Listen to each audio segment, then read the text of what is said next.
মই আপোনালোকক আদৰণি জনাইছোঁ, ধন্যবাদ জনাইছোঁ যে আমাৰ যি সংবাদ মেল তাত আপোনালোকে সহযোগ কৰাৰ বাবে। আমি জানিব পাৰিছোঁ যোৱা 2 জুন 2025 তাৰিখে গুৱাহাটী মহানগৰ যি খানাপাৰা কইনাধৰা স্থিত যি ৰাজ্যিক অতিথিশালা, এই অতিথিশালাত অসমৰ মাননীয় মুখ্যমন্ত্ৰী আৰু মেঘালয়ৰ মাননীয় মুখ্যমন্ত্ৰী ক্ৰমে হিমন্ত বিশ্ব শৰ্মা আৰু কনৰাড চাংমাদেৱে যুটীয়াভাৱে যি বৈঠক বহি তেওঁলোকে কিছুমান সিদ্ধান্ত লৈছে আৰু সেই সিদ্ধান্তত আমাৰ অঞ্চলৰ এটা সিদ্ধান্ত আমি জানিবলৈ পাইছোঁ আৰু সেইটো হৈছে যে সেই দ্বিপাক্ষিক বৈঠকৰ অন্তত তুলসী নদীত এটি 55 মেগাৱাট জলবিদ্যুৎ প্ৰকল্প নিৰ্মাণৰ বিষয়ে মুখ্যমন্ত্ৰীদেৱে ঘোষণা কৰে আৰু এই যিটো 55 মেগাৱাটৰ যিটো জলবিদ্যুৎ প্ৰকল্প, এই প্ৰকল্পটো 62 মিটাৰ ওখ পকী বান্ধেৰে নিৰ্মিত কৰিব আৰু প্ৰায় 10খন গাঁও, সেই অঞ্চলত বসবাস কৰা 10খন গাঁও বান্ধৰ পানী হঠাতে এৰি দিলে চান্দুবিৰ অস্তিত্বই নোহোৱা হৈ যাব। আনহাতে এই তুলসী নদীৰ বিভিন্ন স্থানত এছিয়া বিখ্যাত গংগেত্ৰিক ডলফিন অৰ্থাৎ ৰিভাৰ ডলফিন বিচৰণস্থলী বা তাত বসবাস কৰে আৰু এই নদীৰ বান্ধৰ ফলত শিশুসমূহৰ বাসস্থান নোহোৱা হৈ যাব, য'ত এই ৰিভাৰ ডলফিনে এই নদীত পোৱালি জন্ম দিয়ে। গতিকে এই শিশুটো এই পৃথিৱীৰ পৰা নাইকিয়া হৈ গুচি যাব। যেহেতু তুলসী নদীখন দক্ষিণ কামৰূপৰ বৃহৎ অঞ্চল এটা সামৰি বৈ গৈছে, হঠাতে নদী বান্ধৰ পানী এৰিলে বানপানীৰ ফলত দক্ষিণ কামৰূপ অঞ্চলৰ বাসিন্দাসকলৰ খেতিপথাৰ পশুধনৰ বিস্তৰ ক্ষতিসাধন হৈ পৰিব আৰু অকল এই 6 গাঁও অঞ্চলতেই নহয়, এই নদী বান্ধৰ ফলত 6 গাঁও অঞ্চল, বৰদুৱাৰ অঞ্চল দুয়োটা অঞ্চলতে সমানেই প্ৰভাৱ পৰিব আৰু প্ৰস্তাৱিত প্ৰজেক্ট এৰিয়াটো উকিয়াম, সৰুপানী, দীঘলবিল, কৃষ্ণপুৰ, মেজেঙাবাৰী আৰু দলেডঙা আদি গাঁওসমূহ সামৰি ল'ব। তাৰোপৰি তাৰ ওচৰত থকা কিছুমান গাঁও আছে, জাৰুৱা গাঁও, জালুকবাৰী, বৰবকাৰা, কুশলপাৰা, বকবাহা, এই অঞ্চলবিলাকো তাত বিস্তৰ ক্ষতিসাধন হ'ব। গতিকে এনেকুৱা ধৰণৰ যিবিলাক ক্ষতি হ'ব তাক আমি সমৰ্থন আমি কৰিব নোৱাৰোঁ আৰু এই প্ৰকল্পটো আমি ইয়াত হোৱাটো আমি নিবিচাৰোঁ। ইয়াৰ আমি বিৰোধিতা কৰিছোঁ। পৰৱৰ্তী পৰ্যায়ত আমি যদি চৰকাৰে এই বিষয়ত যদি মানি নলয়, তেতিয়াহ'লে আমি অঞ্চলৰ ৰাইজে এই অঞ্চলৰ জাতীয় সংগঠনসমূহে লগ লাগি আমি আন্দোলন কৰিবৰ কাৰণে আমি বাধ্য হওঁ আৰু এই ক্ষেত্ৰত অহা সোমবাৰে উকিয়ামৰ ৰাইজ, মেঘালয়ৰ যি খাচী ৰাইজ, উকিয়ামৰ যি গাৰো ৰাইজ আৰু উকিয়ামত থকা যি ৰাভা ৰাইজ আছে, সকলোৱে মিলি এই সংক্ৰান্তত এখন প্ৰতিবাদী সভা আয়োজন কৰিছে।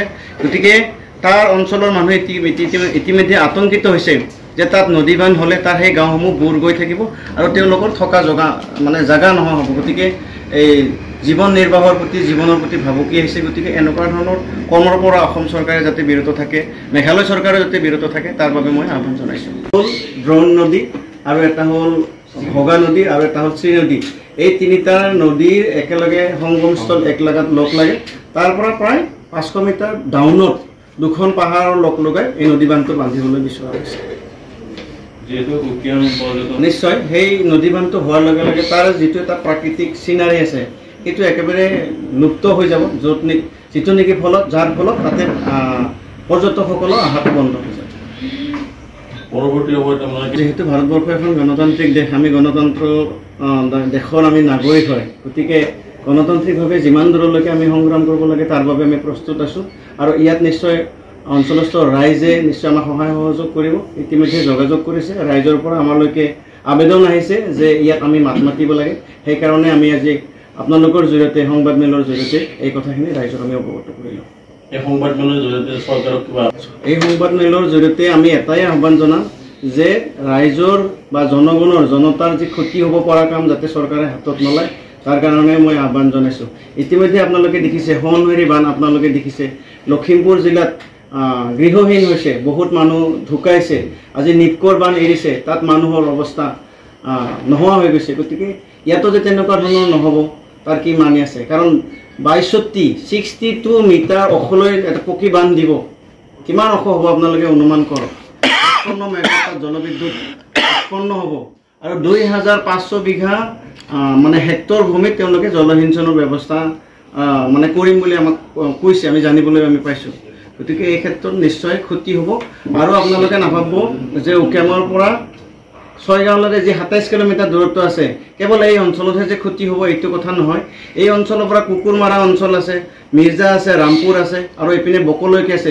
এই সামগ্ৰিকভাৱে গোটেই 35 কিলোমিটাৰ বেখাৰটোৰ গোটেই এৰিয়াটো কি হ'ব? ড্ৰাই হৈ যাব। যেতিয়া খৰালি তাত পানীটো জমা কৰি ৰাখিব, ষ্ট'ৰ কৰি ৰাখিব, তেতিয়া এই অঞ্চলটো মৰুভূমি সদৃশ হ'ব। যাৰ ফলত ইয়াত যিসকল মানুহে খেতি কৰে, আমি তামোলৰ খেতি কৰোঁ, ফল মূলৰ খেতি কৰোঁ, কলৰ খেতি কৰোঁ, তেতিয়া সেই খেতিবিলাক শুকাই গুচি যাব। ফলত কি হ'ব?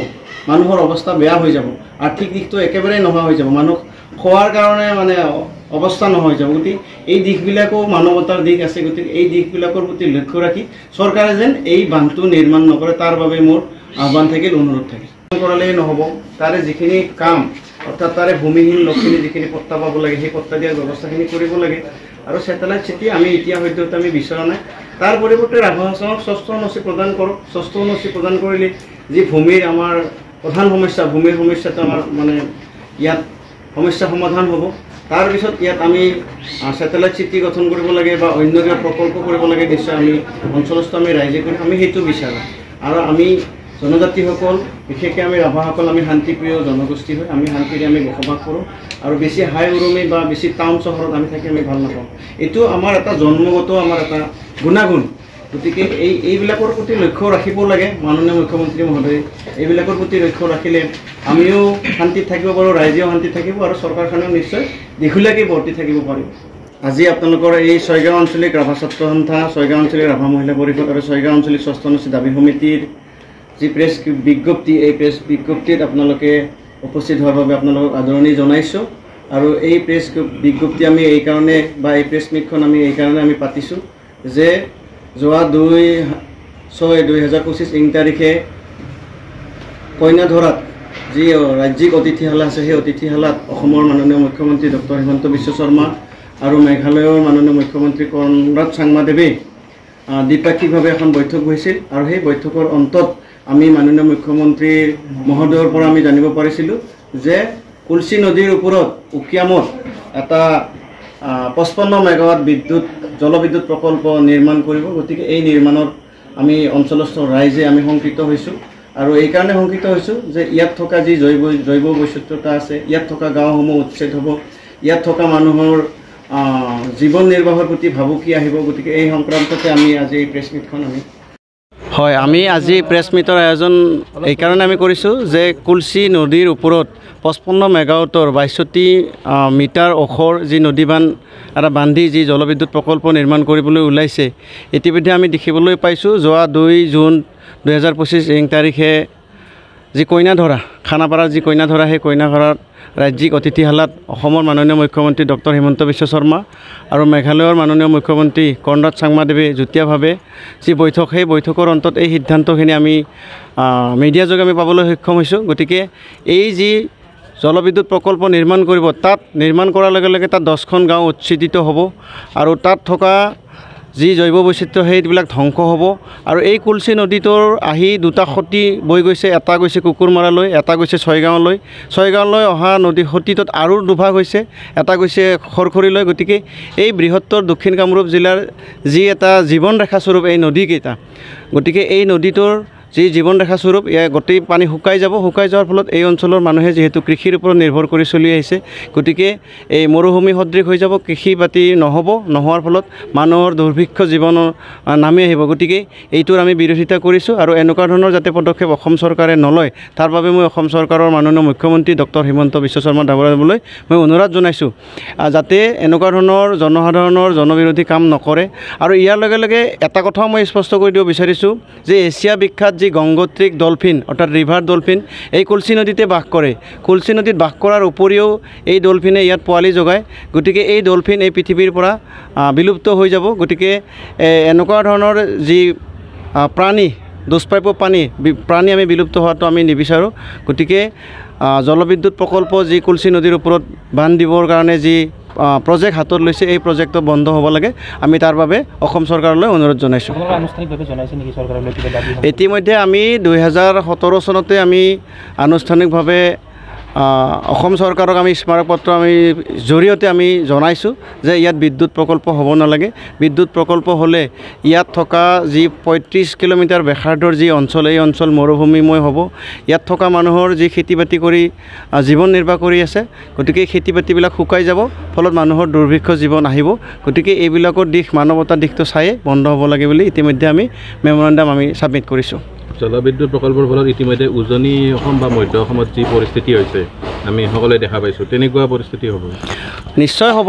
যে আমি ইতিমধ্যে আমি দেখিছোঁ যে উজনিত যি সোৱণশিৰি জলবিদ্যুৎ প্ৰকল্প, তাত লখিমপুৰ জিলাত মানুহৰ থাকিব নোহোৱা অৱস্থা হৈছে, য'ত মথাউৰিত বসবাস কৰি আছে। আজি দুদিন আগত আমি দেখিবলৈ গৈছোঁ নিপকোৱে বান এৰি দিয়াৰ লগে লগে সেই নামনি অঞ্চলত গোটেই হাহাকাৰ অৱস্থা হৈছে। ঠিক তেনেকুৱা ধৰণৰে উকিয়ামৰ যি ৬২ মিটাৰ ওখৰ যি নদীবান্ধ দিব, গতিকে সেই বান্ধটোৰ পানী এৰি দিয়াৰ লগে লগে আমাৰ নামনি অঞ্চলৰ যিমানবোৰ গাঁও আছে সেই গাঁওবিলাকৰ অঞ্চলবোৰ পানীতে বুৰ যাব আৰু কোন সময়ত কেনেকুৱা ধৰণৰ জীৱ জন্তু পশুধনবিলাক উটি যাব তাৰ কোনো ধৰণৰ নিৰাপত্তা নোহোৱা হ'ব। যিহেতু যোৱা ২/৬/২০২৫ তাৰিখৰ যি গুৱাহাটীস্থিত কইনাধৰাত অসম চৰকাৰ হেমন্ত বিশ্ব শৰ্মা ডাঙৰীয়া আৰু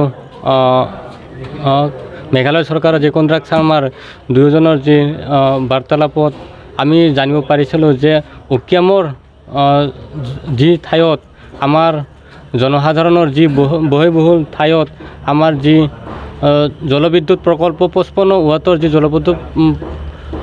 জলবিদ্যুৎ প্ৰকল্প তেওঁলোকে যি গঢ়ি তুলিব বিচাৰিছে, আমাৰ অঞ্চলৰ হওক বা আমাৰ সংগঠনে হওক বা গাৰো, খাচী আৰু ৰাভা ছাত্ৰ সন্থাৰ লগতে আমাৰ যি গাৰো আৰু ৰাভাৰ যি আমাৰ জনবসতি অঞ্চল, এই জনবসতি অঞ্চলটো খুবেই দুৰ্ভাগ্য হ'ব।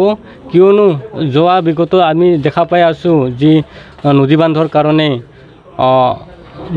কাৰণে বিভিন্ন জেগাত আমাৰ ঠাই সাল সলনি কৰিব লগা হৈছে। গতিকে আমি যিহেতু খেতিৰ ওপৰত প্ৰধান কৰিছোঁ, খেতিৰ ওপৰত আমি নিৰ্ভৰ কৰি চলোঁ, গতিকে এই যিটো প্ৰকল্প হ'ব, এই প্ৰকল্পৰ ফলত আমাৰ সাধাৰণ জনতাই বহুখিনি ক্ষতি হ'ব লাগিব। আৰু যিহেতু আমাৰ বিশেষভাৱে কল, ধান বা গৰু ছাগলী আদি ইত্যাদিৰ ক্ষেত্ৰতে আমি জীৱন নিৰ্বাহ কৰোঁ, গতিকে ইয়াৰ ক্ষেত্ৰত আমাৰ বহুতো অসুবিধা হ'ব। এতিয়া আপোনালোকৰ পদক্ষেপ কি ল'ম বুলি ভাবিছে? আমি এই পদক্ষেপত আমি গৰিহণা জনাই অহা ৯ তাৰিখত আমি গোটেই গাৰো, ৰাভা আৰু খাচী আমি এখন প্ৰতিবাদী সভা এখন আয়োজন কৰিছোঁ আৰু সকলো ৰাইজকে এই প্ৰতিবাদী সভাত সহযোগ কৰিব বুলি আশা ৰাখিছোঁ। আমাৰ উকিয়ামৰ ফিল্ডত হ'ব। আমি সকলো ৰাইজক সহায় সহযোগিতা বিচাৰিছোঁ, কিয়নো এইখন আমাৰ অকল ৰাভাসকলৰ বা গাৰোসকলৰ নহয়, গোটেই অঞ্চলস্থ যে ৩০ কিলোমিটাৰ ব্যাসাৰ্ধৰ, গতিকে এইটো সমস্যা। গতিকে সকলো ৰাইজক মই কঠোৰ আহ্বান জনাইছোঁ যাতে এই আমাৰ যি জলবিদ্যুৎ প্ৰকল্প, যাতে আমি এই প্ৰকল্পটোক আমি কোনোপধ্যে হ'ব নিদিওঁ, এইটো আমাৰ গৰিহণা থাকিব।